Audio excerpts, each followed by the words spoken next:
Dalawang magkahiwalay na insidente ng paghabol sa mga suspek ang huli cam sa Maynila.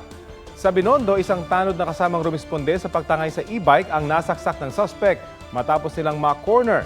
Isinugod sa ospital ang biktima pero namatay kalaunan. Ang tumakas na suspek nahuli rin at sinampahan ng reklamong murder. Anya, dinipensahan lang daw niya ang sarili matapos hatawin umano ng tanod.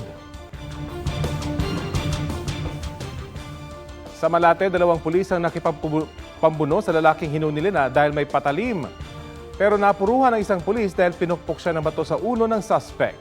Na-inquest ng suspect na umaming nakagamit ng solvent at may kaaway daw na plano niyang saksakin. Dati na rin itong naaresto dahil sa pagnanakaw. Huwag magpahuli sa mga balitang dapat niyong malaman. Mag-subscribe na sa GMA Integrated News sa YouTube.